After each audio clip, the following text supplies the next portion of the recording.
आज हम बात कर रहे हैं अब मैथमेटिक्स क्लास 9 के चैप्टर 2 की। जैसे कि पीछे हमको फीडबैक मिल रही है, बच्चों ने बहुत लाइक किया है इसको और काफ़ी उनके समझ भी आ रहा है। चैप्टर 1 हमने किया था, आज हम पहले चैप्टर में इसकी थ्योरी समझ रहे हैं। चैप्टर 2 में सबसे पहले आप समझिए कि अलजेब्रिक एक्सप्रेशन क्या होता है। इसको हम हिंदी में कहते हैं बीजीय व्यंजक। जैसे x plus y plus z, बीजी x square plus 2x plus x square plus 2x y plus z square, a y x plus b y c z square, ये सभी जितने भी ये लिख रहे हैं सब बीजीय व्यंजक हैं। ऑल ऑफ दीज आर क्या, ये सब क्या है, अलजेब्रिक एक्सप्रेशन है। अब सवाल पैदा होता है कि पॉलिनोमियल इन वन वेरिएबल क्या है। अब उससे पहले आप एक चीज़ और समझ लीजिए कि वेरिएबल और कांस्टेंट क्या है। छोटी क्लास में आप पढ़ते चले आ रहे हो वेरिएबल।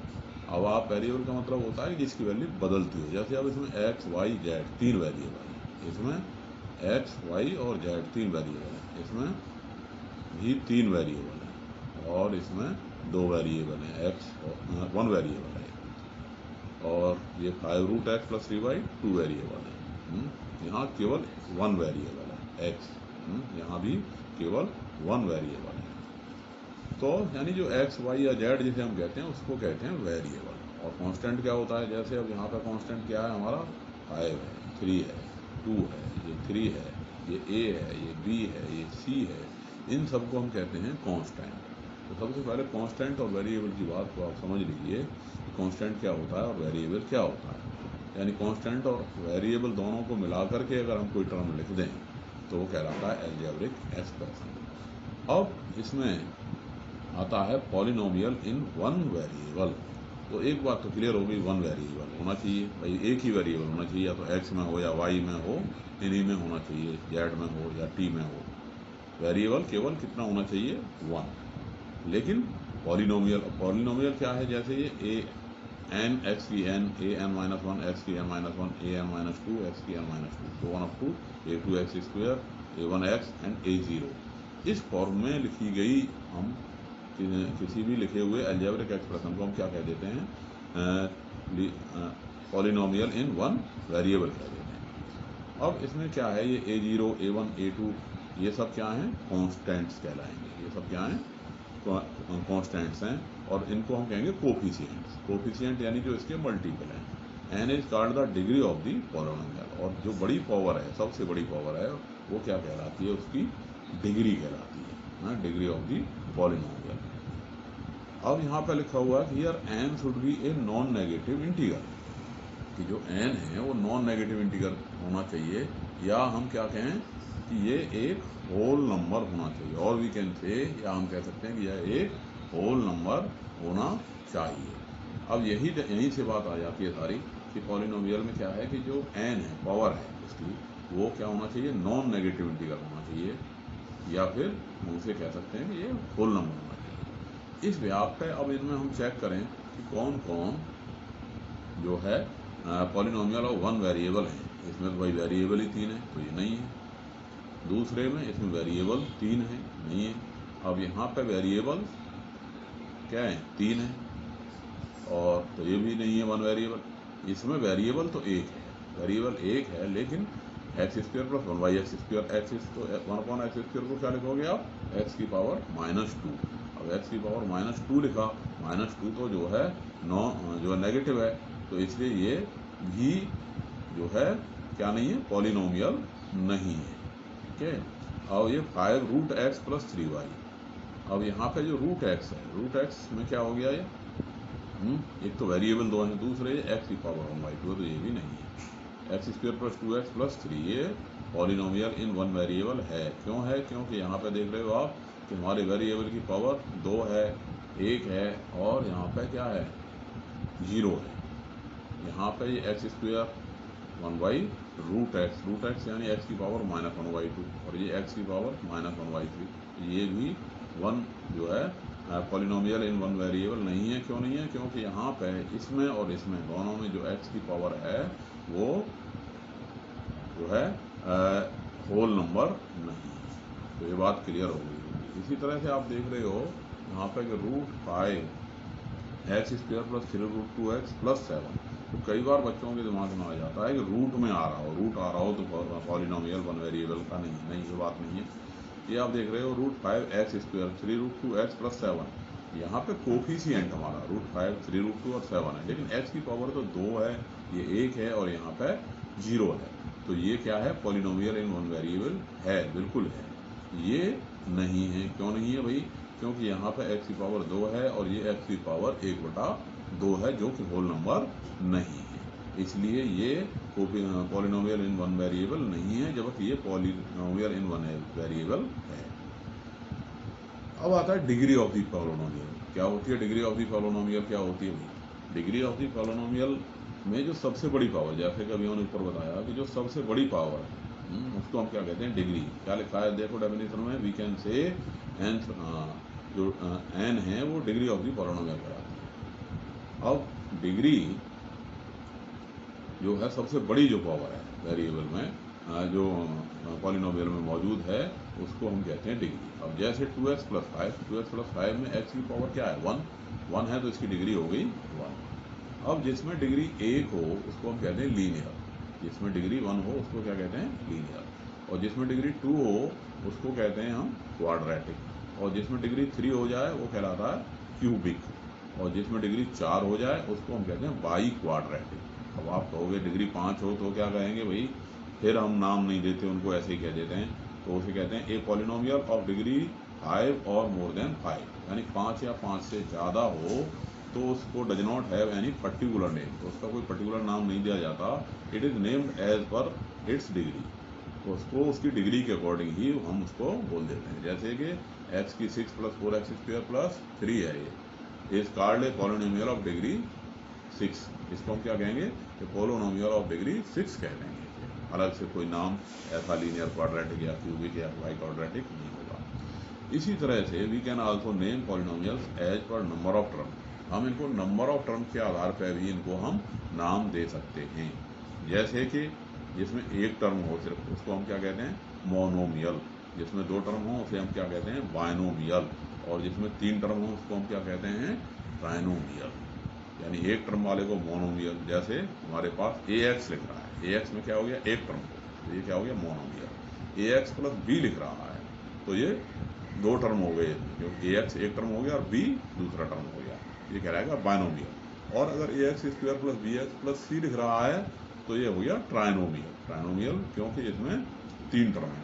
अब ax square plus bx plus c अगर हम डिग्री के हिसाब से देखें तो वो क्या है, क्वाड्रेटिक, और वैसे क्या है, ट्राइनोमियल। तो ये आपकी डिग्री की बात, और उसके टर्म्स के आधार पर क्या होता है इसको आप समझ गए होंगे। अब यहाँ से एक इम्पोर्टेंट बात शुरू होती है कि उसके जीरोज कितने होंगे। A polynomial having 4, a polynomial having 4 और मोर देन 4 टर्म्स, यानी किसी पॉलिनोमियल के अगर 4 या 4 से ज़्यादा टर्म है, तो जैसे डिग्री में बात थी, तो वहाँ पे इसी तरह से उसे फिर पर्टिकुलर नेम नहीं देते, उसको सिंपली हम पॉलिनोमियल कह देते हैं। पॉली यानी बहुत सारा, यानी 3 से ऊपर वाले के लिए हम कोई अलग से नाम नहीं देते, 3 से ज़्यादा जब भी होते हैं तो हमें सिंपली पॉलिनोमियल कह देते हैं। उनको हम 3 तक ही मोनोमियल, बाइनोमियल, ट्राइनोमियल बोलते हैं, बाकी उससे ऊपर उसे फिर हम कोई नाम नहीं देते। क्लियर। अब है जीरो पॉलिनोमियल। जीरो पॉलिनोमियल क्या होता है भाई, कि अगर a polynomial where whose all coefficients are zero, जिसके सभी coefficient zero is called zero polynomial. Degree of zero polynomial px = 0 can not be determined. तो आपको बड़े अच्छे समझ लीजिए, कंपटीशन में एक बार पूछा था कि what is the degree of polynomial px = 0, तो px = 0 पॉलिनोमियल की डिग्री क्या होगी। डिग्री हमने बताई थी कि जो वेरिएबल होता है, वेरिएबल की पावर, जो सबसे बड़ी पावर है उसको डिग्री कहते हैं।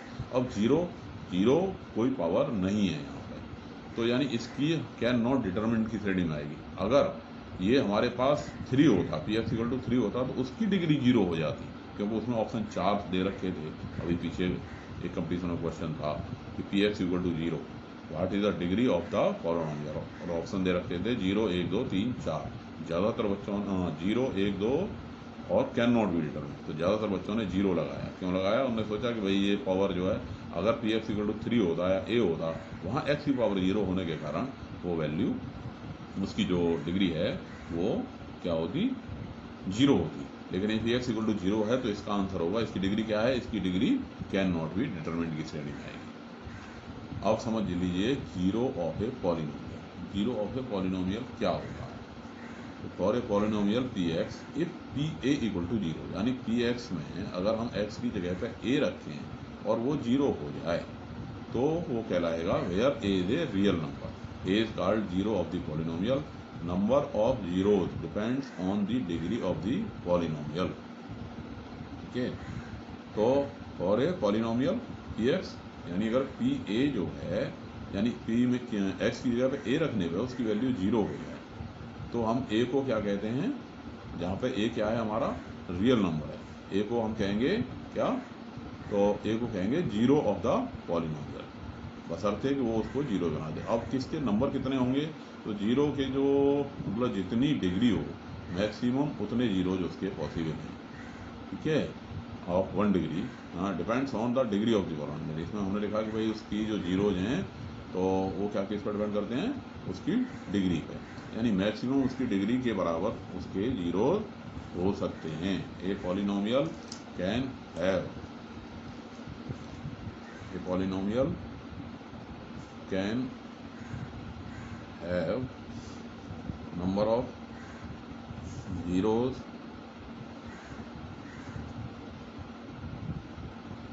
equal to or less than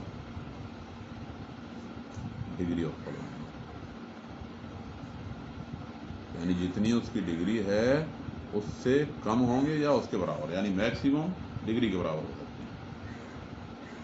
अब एक नाम आ जाता है हमारे पास रिमाइंडर थ्योरम। रिमाइंडर थ्योरम क्या होती है भाई, शेषफल प्रमेय, हिंदी में उसे हम बोलते हैं शेषफल प्रमेय, बहुत ही इंपॉर्टेंट प्रमेय है। रिमाइंडर थ्योरम क्या कहती है, if P x is any polynomial of degree greater than 1, यानी पी एक्स कोई पॉलिनोमियल है जिसकी डिग्री 1 से बड़ी है, ज़्यादा 1 से बड़ी है या बराबर है, is divided by a linear polynomial x minus a, और उसमें हम एक्स माइनस ए से डिवाइड करते हैं, यानी एक्स माइनस ए से भाग लगाते हैं, then the remainder is p a, तो जो रिमाइंडर आएगा वो पी ए आएगा, यानी एक्स की जगह पे ए रख दीजिए, आपका रिमाइंडर आ गया, यानी उसमें पूरा भाग लगाने की आपको ज़रूरत नहीं है, पूरा डिवाइड करने की आपको ज़रूरत नहीं है, आप सिर्फ इतना कीजिए कि एक्स की जगह पे ए रख दीजिए तो आपका क्या आ गया, रिमाइंडर आ जाएगा पी ए रखने पर।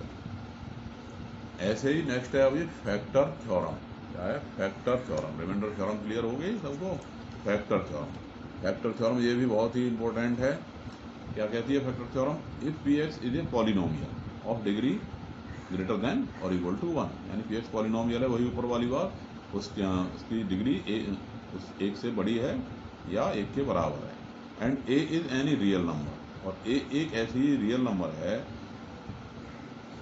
X minus a is a factor of p x, x minus a उसका फैक्टर होगा बशर्ते कि पी ए इक्वल टू 0 हो। यदि पी ए यानी ए रखने पर वो पॉलिनोमियल आपका 0 हो गया, then x minus a is a factor of the polynomial p x. या अगर हम पी ए इक्वल टू 0 रख दें, यदि p a equal to 0 if x minus a is factor of p x, यानी अगर एक्स माइनस ए उसका factor है, उल्टा हो गया इसका, कि अगर x minus A P x का फैक्टर है देन पी ए की वैल्यू 0 होगी। तो आप ऐसे कह सकते हो कि पी एक्स के में एक्स ए रखने पर, अगर ए रखने पर उसकी वैल्यू क्या हो गई, 0 हो गई, 0 हो गई, तो ये ए जो है ए क्या कहलाएगा, एक्स इक्वल टू ए क्या होगा, उसका फैक्टर होगा। या इसका उल्टा कहिए कि अगर एक्स माइनस ए उसका फैक्टर है तो ए रखने पे पॉलिनोमियल की वैल्यू 0 हो जाएगी। ये हमने यहाँ तक की बात की। अब जरा सम यूजफुल अलजेब्रिक आइडेंटिटी, हमने ये पढ़ी हैं 8वीं क्लासों तक पढ़ी हैं और बार बार पढ़ी हैं, लेकिन हम शायद भूल गए होंगे, तो हम इनको दोबारा से एक बार रिपीट कर लेते हैं कि एक्स प्लस वाई का whole square, x square plus 2 x y plus y square, x minus y का whole square, x square minus 2 x y plus y square, x square minus y square, x plus y, x minus y, x plus a into में x plus b क्या होता है, x square plus a plus b into x plus a into b, x plus y plus z का whole square क्या हो जाएगा, x square plus y square plus z square plus 2 x y plus 2 y z plus 2 z x. तो ये थे हमारे 2 power के यानी स्क्वायर वाले। अब 3 पावर हो एक्स प्लस वाई का क्यूब, एक्स प्लस वाई का क्यूब क्या हो जाता है, x cube plus y cube plus 3 XY bracket में एक्स प्लस वाई। देखो इनको अगर आप तीनों फॉर्म में याद करोगे तो इस फॉर्मूले को कभी नहीं भूलोगे। कई बार बच्चों के साथ दिक्कत क्या होती है कि वो एक फॉर्म में याद करते हैं और जैसे ही थोड़ा चेंज होता है वो भूल जाते हैं। अब इसी को आप मल्टीप्लाई कर दीजिए, 3x को XY को x से कर दिया 3x² आ गया, और 3XY को y से कर दिया तो 3XY² हो गया। अब यहाँ पे इसको हम एक क्रम में लगा दें तो आप देख रहे हो x cube plus 3x² plus 3XY² plus y cube. क्या देख रहे हो आप कि दोनों पावर का जोड़ 3 ही है। यहाँ केवल x की पावर 3 है, यहाँ x की 2 है, y की 1 है, यहाँ x की 1 हो गई, y की 2 हो गई और y की क्यूब। ये पैटर्न आपका बड़ी पावर में भी काम करेगा। तो हमेशा इसको पूरे से अच्छे से लिख करके याद कीजिए, क्योंकि ये कई फॉर्म में हमारे प्रयोग आ जाता है। ऐसे ही x माइनस वाई का cube, x cube minus y cube minus 3XY bracket में x माइनस वाई। अब ये क्या हो गया, x cube minus y cube minus 3x² plus 3XY²। अब ये क्या आ गया, x cube minus 3x² plus 3XY² minus y cube. तो अगर आप इसको तीनों फॉर्म में याद करोगे तो सवाल कैसे आ जाए आप जरूर कर लोगे। कंपटीशन में सवाल इसी तरह से थोड़ा सा हेरा फेरी करके आते, x cube plus y cube. अब हाँ ऊपर वाले से हमने लिया कि x cube plus y cube को एक जगह रहने दिया, इसको उठा करके इधर ले गए, क्या बन गया, एक्स प्लस वाई का होल क्यूब। क्योंकि मैं आपको यहाँ समझा के चलूंगा आज की, माइनस 3XY ब्रैकेट में एक्स प्लस वाई। अब एक्स प्लस वाई दोनों में से हमने कॉमन चीज ले लिया, कॉमन निकाल दिया तो एक्स प्लस वाई आ गया बाहर, और ये रहेगी एक्स प्लस वाई की पावर 2, 3 थी 1 चली गई 2 रहेगी, माइनस 3XY। अब इसमें एक्स प्लस वाई यहाँ पे हमने कॉमन निकाल दिया। अच्छा अब एक्स प्लस वाई की होल स्क्वायर को खोल दिया, क्या बन गया, x² plus y² plus 2XY। क्या बन गया ये, x² plus y² plus 2XY और माइनस 3XY अपनी जगह पे है। अब इसको हमने घटा दिया 2XY माइनस 3XY, तो क्या बन गया, x cube plus y cube equal to x plus y और x² minus XY plus y²। Clear.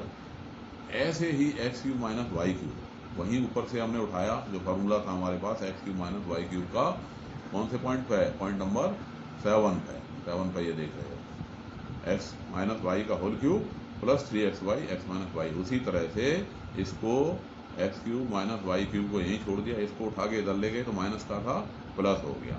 अब यहाँ एक्स माइनस वाई कॉमन आ गया, एक्स माइनस वाई का होल स्क्वायर प्लस 3XY बोल दिया, x² plus y² minus 2XY plus 3XY। Clear.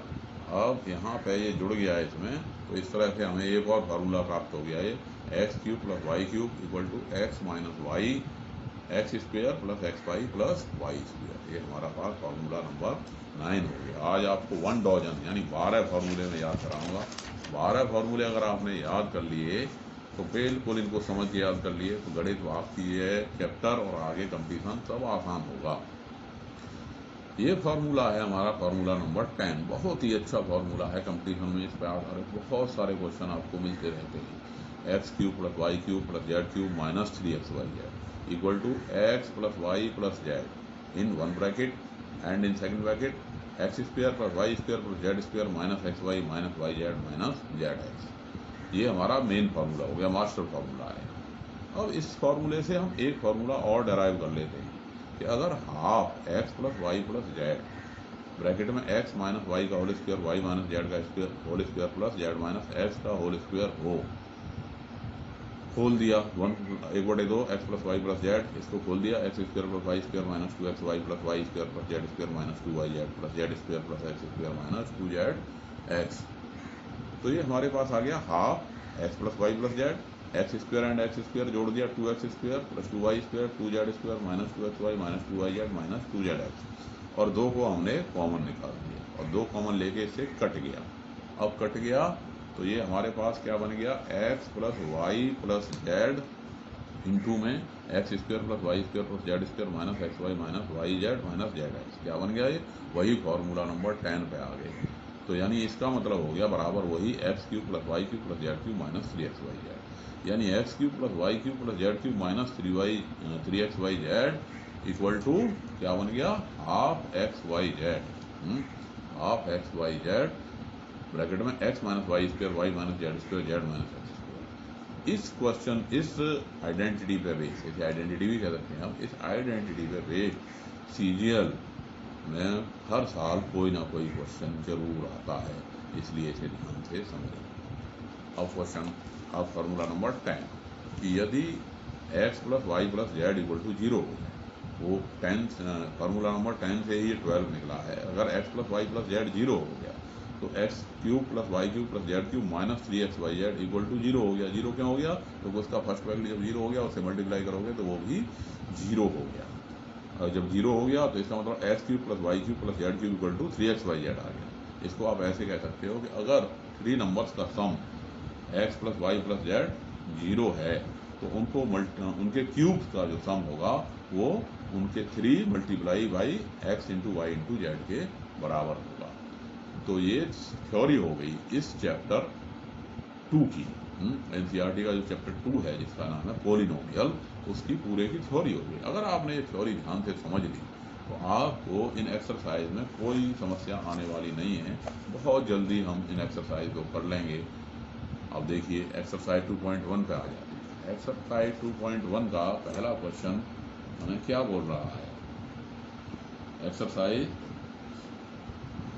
2.1 का question number 1, पहला question है which of the following equation are polynomial of one variable and which are not, state the reason for your answer. आपको पहले question में सिर्फ इतना बताना है कि ये पॉलिनोमियल ऑफ वन वेरिएबल है या नहीं है तो क्यों है, नहीं है तो क्यों नहीं है। अभी आप देख रहे हो 4x square minus 3x plus 7 y square plus √2, ये दोनों क्या हैं? पॉलिनोमियल हैं। क्यों हैं? क्योंकि भाई इसमें x की जो पावर है यहाँ 2, ये 1, ये 0, तीनों में, तो ये क्या है? होल नंबर है। ऐसे यहाँ वाई स्क्वायर प्लस √2 यानी वेरिएबल की पावर यहाँ पे 2 और यहाँ पे 0, ये भी क्या है? दोनों होल नंबर हैं, तो इसलिए ये दोनों पॉलिनोमियल हैं। ये पॉलिनोमियल नहीं है। Third 3√2 plus t√2, fourth y plus 2 upon y, x की 10, y की 3, t की 50, ये पॉलिनोमियल नहीं है। क्यों नहीं है? कि 3√2 वेरिएबल की पावर क्या हो गई? 1/2, 1/2 तो होल नंबर नहीं है। ये क्या हो गई? y की पावर यहाँ पे -1, ये होल नंबर नहीं है, इसलिए ये पॉलिनोमियल ऑफ वन वेरिएबल नहीं है। यहाँ तो वेरिएबल 3 है तो इसलिए ये 1 की तो बात ही नहीं है। बिल्कुल ईजी क्वेश्चन। ऐसे ही इसमें दूसरे में पूछा है coefficient of x square in 2 plus x square plus x. तो एक्स स्क्वायर का कोफिशिएंट क्या हो गया? इसमें 1 हो गया। क्यों हो गया 1 भाई? क्योंकि 1 से मल्टीप्लाई करने पर संख्या उतनी रहती है। ऐसे ये π/2 एक्स स्क्वायर प्लस एक्स कितना हो गया? इसका कोफिशिएंट π/2 हो गया। अब यहाँ पे एक्स स्क्वायर नहीं है, इसका मतलब कि उसका जो कोफिशिएंट है वो क्या है हमारे पास? उसका कोफिशिएंट 0 है। क्लियर? तीसरे क्वेश्चन में आप देख रहे हो कि कह रहा है कि आपको लिखना है एक बाइनोमियल लिखना है जिसकी डिग्री 35 हो। बहुत सारे लिख सकते हो आप, 4x की 35 प्लस 2 जैसे मैंने लिख दिया एक, आप लिख सकते हो। मतलब उसमें केवल वेरिएबल की पावर 35 आ जाए, नंबर ऑफ टर्म्स की बाउंडेशन नहीं है तो कुछ भी हो सकता है, बहुत सारे हो सकते हैं। ऐसे ए मोनोमियल ऑफ डिग्री 100, तो यानी जो वेरिएबल है उसकी पावर 100 हो और टर्म एक ही हो, इसमें टर्म ज़्यादा नहीं हो सकते, एक ही टर्म हो। जैसे 15y की 100 लिख दिया हमने, ऐसे ही हम लिख देते x की 100 लिख देते, x, लेकिन टर्म केवल एक ही होगा। फोर्थ क्वेश्चन में हमसे पूछ रहा है डिग्री क्या है, what is the degree of the polynomial. और डिग्री यहाँ पे हमें साफ दिखाई दे रही है। सबसे बड़ी पावर कौन है? 5x3, तो x3 यानी डिग्री 3 हो गई। यहाँ पे डिग्री क्या दिखाई दे रही है? 2 दिखाई दे रही है। और यहाँ पर डिग्री क्या हो गई? 1 हो गई, क्योंकि t की पावर 1 है। यहाँ कोई वेरिएबल नहीं दिखाई दे रहा, केवल कांस्टेंट टर्म दिखाई दे रहा है, यानी वेरिएबल की पावर 0 है, तो इसकी जो डिग्री है वो क्या हो गई? 0 होगी। यहाँ मैंने पिछले जब डिस्कस किया था तो बताया था कि अगर यहाँ पर 0 होता तब उसकी डिग्री 0 नहीं होती, वो नॉट डिटरमिनेंट का केस होता अगर px = 0 होता। अब एक्सरसाइज हमारी 2.2 है। अब 2.2 बड़ी इजी सी एक्सरसाइज है। पहला क्वेश्चन कह रहा है कि find the value of the polynomial 5x minus 4x square plus 3 at x = 0, x = -1, यानी इस पॉलिनोमियल की वैल्यू, जैसे px 5x minus 4x square plus 3 है, अब p0 की वैल्यू क्या हो गई? यानी x की जगह आपने 0 डाल दिया, वैल्यू निकाल दी, एक्स की जगह पे -1 डाल दिया, डाल दी वैल्यू, निकाल दी। सेकंड क्वेश्चन क्या कह रहा है, find P0, P1, P2 for each of the following polynomial, यानी Py equal to y square. Second question में P0, P1 एंड P2 की वैल्यू निकालनी है। वही x की जगह पे हमने 0 रख दिया, 1 रख दिया, 2 रख दिया, ये वैल्यू कैलकुलेट, जैसे Px equal to x minus 1, x plus 1 है, 0 माइनस 1, 0 प्लस 1, -1 आ गया। ऐसे ही x की जगह 1 रखा, देन क्या आ गया, ये 1 माइनस 1 और 1 प्लस 1, ये 0 हो गया, 0 से multiply 0। P2 2 minus 1 and 2 plus 1, क्या आ गया आंसर 3। तो बिल्कुल ही सिंपल क्वेश्चन है, सभी बच्चे इजीली से कर ही लेते हैं। थर्ड क्वेश्चन, थर्ड में कहता है कि ये बताना है verify whether the following zeros of the polynomial indicated. इसमें बताना है कि क्या ये जो दिया हुआ है, जैसे Px equal to 3x plus 1 है, Px इक्वल टू क्या है 3x प्लस 1 है, तो क्या x इक्वल टू -1/3 इसका 0 है। बिल्कुल सिंपल, x की जगह -1/3 हमने रखा है, रख दिया, 3 से 3 कट गया, ये -1 प्लस 1 0 आ गया, तो x equal to -1/3 is a 0 of Px। तो यहाँ x -1/3 x equal to -1/3 3x plus 1 का 0 है। इसी तरह से करके देख लोगे इसका, मैं लास्ट और कर देता हूँ एक, Px equal to 2x plus 1 है, x इक्वल टू 1/2 को चेक करना है कि वो इसका 0 है या नहीं है, हमने x की जगह पे 1/2 रख दिया, तो ये आंसर आया 2। 2 से 2 कट गया, 1 और 1 कितना हो गया 2। तो x equal to 1/2 is not a 0, क्योंकि इसको रखने पे 0 नहीं आया, तो इसका 0 नहीं है। फोर्थ क्वेश्चन, लास्ट क्वेश्चन है इस एक्सरसाइज का, find the zero of the polynomial in each of the following case. प्रत्येक केस में इसके जीरोस याद कीजिए। तो Px equal to CX plus D, अच्छा fourth, Px equal to x plus 5, इसका 0 निकालना है, तो सिंपल x प्लस 5 को ही आप 0 के बराबर रख दीजिए, Px को 0 के बराबर रख दीजिए।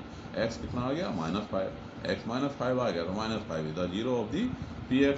इसी तरह से Px equal to 2x plus 5 है आपका, और 0 निकालना है इसका, तो 2x प्लस 5 को 0 के बराबर रख दिया, यानी 2x इक्वल टू -5/2, तो -5/2 is the 0 of the Px।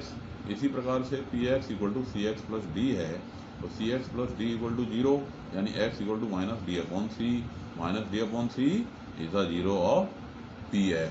तो इस तरह से ये -D/C इसका 0 हो गया। तो ये हमने 2 एक्सरसाइज की, अगर आपने इसकी थ्योरी सुनी होगी ढंग से, तो आपको ये 2 एक्सरसाइज करने में कोई कठिनाई नहीं आई होगी। अब आ जाते हैं हम एक्सरसाइज 2.3 पर।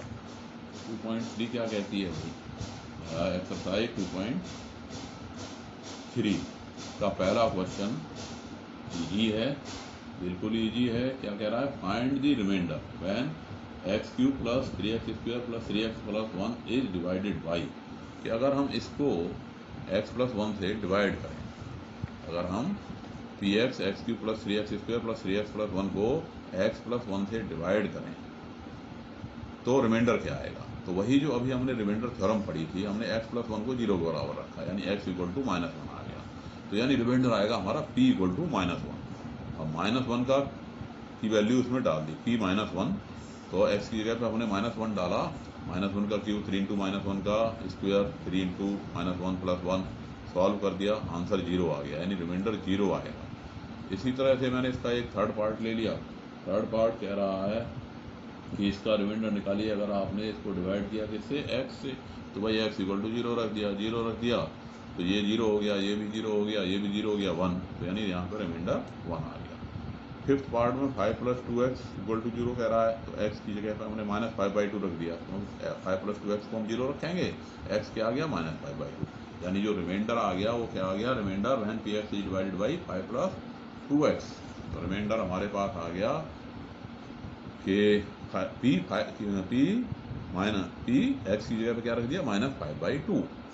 अब -5/2 रख दिया Px में, तो ये हो गया -5/2 का क्यूब, ये हो गया 3 इंटू -5/2 का स्क्वायर, ये हो गया 3 इंटू -5/2 प्लस 1, -5/2 का क्यूब कितना हो गया, -125/8, -125/8, ये हो गया 75/4, ये हो गया -15/2, और ये प्लस 1, सिंपल कर दिया, आंसर आ गया हमारा -27/8। तो यानी रिमाइंडर निकालने के लिए सीधी बात है कि जिससे हमें डिवाइड करना है उसको पहले 0 के बराबर रखो और उसकी x की वैल्यू निकालो और उस x की वैल्यू को PA के रूप में आप निकाल दीजिए। अब सेकंड में कहता है कि इसको चेक कीजिए कि क्या रिमाइंडर आएगा अगर इसको PX से डिवाइड किया जाए किससे, x माइनस ए से। तो यहाँ हमें डिवाइड करने की जरूरत नहीं, x माइनस ए को 0 के बराबर रखेंगे, x इक्वल टू ए आ जाएगा और इस पॉलिनोमियल में x की जगह पे हम क्या रख देंगे, a रख देंगे। अब x की जगह a रख दिया तो ये हो गया a क्यूब, ये हो गया a इंटू ए स्क्वायर, ये हो गया 6 इंटू ए माइनस ए क्यूब माइनस ए क्यूब प्लस 6a माइनस ए, 6a में से a घट गया, आंसर आ गया हमारे पास 5a, यानी रिमाइंडर आ गया हमारे पास 5a। इसका क्वेश्चन नंबर 30 रहा है, third question PX। Question third कहता है कि check whether 7 plus 3x is a factor of 3x cube plus 7x। क्या 3x क्यूब प्लस 7x का फैक्टर है कौन, 7 प्लस 3x। तो हम क्या करेंगे, 7 प्लस 3x को क्या करेंगे, 0 को बराबर रख दिया, 0 को बराबर रख दिया तो x आ गया -7/3। अब remainder when px is divided by 7 plus 3x, ये आ गया p -7/3। x की जगह पे हमने -7/3 डाल दिया तो क्या बन गया, 3 इंटू -7/3 का क्यूब प्लस 7 इंटू में -7/3। तो ये हो गया -343/9 -49/3। अब एलसीएम आ गया 9 तो -343 अपनी जगह पर आ गया, 49 को 3 से मल्टीप्लाई करोगे कितना आ गया, 147।